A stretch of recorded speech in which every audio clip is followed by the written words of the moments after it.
Hasi nahi nuke gaurko agerraldia esaten, atzokoa egun garrantzitsua izan zela gure udalerriarentzako, Errenteriarentzako, hain justu Eusko Trenbide Sarearekin lankidetzarako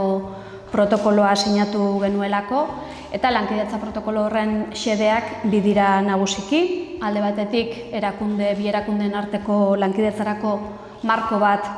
irekitzea edo eraikitzea, eta bestetik topoak gure herrian eragiten dituen afekzioak gutxitzeko eta bere ibilbidearen ingurua birgaitzeko eta eraldatzeko soluzio partekatuak adostea. Beraz, esan bezala atzokoa egun oso pozgarria izan zen gure udalerriarentzako, garrantzitsua, eta uste dugu gaurkoa ere oso egun garrantzitsua dela, topoa gure udalerrian integratzeko udal gisa ze proposamen egiten dugun aurkeztu nahi dizuegulako, atzo ETS-eri aurkeztu eta gero. Proposamen hau garrantzitsua iruditzen zait nabarmentzea ez dugula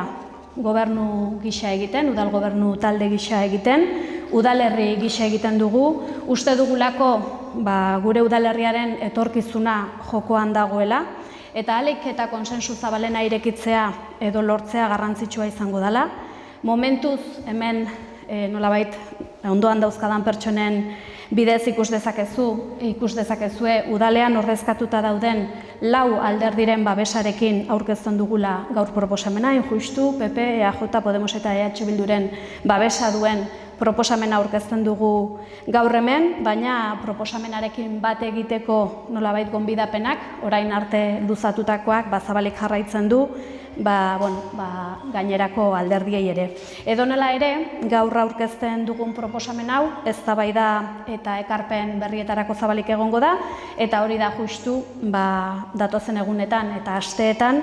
egingo dugun proiektuaren sozializazioaren funtsa, proposamena bera aurkeztea batetik, eta bestetik proiektua aberastu edo osatu dezaketen ekarpenak jasotzea.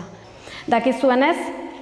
Donostialdeko metroaren proiektuaren barruan Altza-Galtzaraborda tartea dagoeneko oso aurreratuta dago. Galtzaraborda bitarteko obrak amaitzen direnean topoaren 7,5 minutuko maiztasuna bermatuta egongo da, eta horregatik uste dugu errenteriaren unea dela, errenteriaren txanda dela, eta gure udalerriak ere merezi duela gure inguruko udalerri eta hirietan egin diren moduko topoaren integrazio proiektuak, eta horregatik landu dugu, hain justu, eta horregatik aurkezten dizuegu gaur, bide berria proiektua. Gaur aurkezten dugun proposamena hilabeteetako lanaren emaitza da, eta egia esan prozesu honetan guztian hainbat eragile eta herritarrekin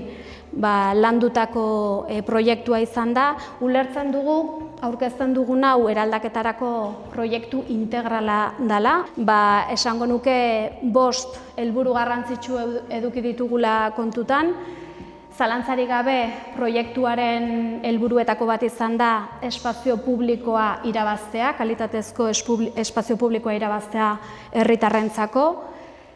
Beste helburu garrantzitsuetako bat izan da, nolabait topoak eragiten dituen zaratak gutxitzea, baita irisgarritasuna hobetzea ere, bereziki zaindu da irisgarritasuna hobetzea topora bertara, baina irisgarritasun horrek nolabait zonalde ezberdinen eta auzo ezberdinen arteko irisgarritasunari ere ekarpena egiten dio.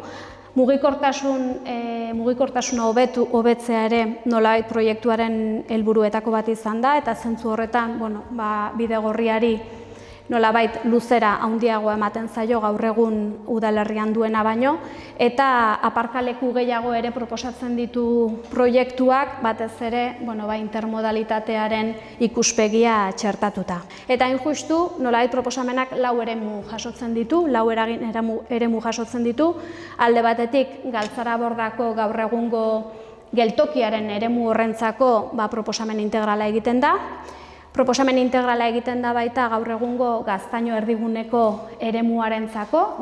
pasoa nibelak kentzea zarago inguru guztia eraldatzen duen proposamen bat jasotzen du bide berriak, erdigunerako ere proposamena egiten da Galtzaraborda eta Gaztainoko geltokien arteko trenbide eremurako ere eraldaketa proposamena egiten da, eta azkenik nolabait proposamenik xumeena fanderiari dagokiona litzateke, baina fanderia ere kontutan hartzen du nolabait proiektuak bere ikuspegi oso horretan.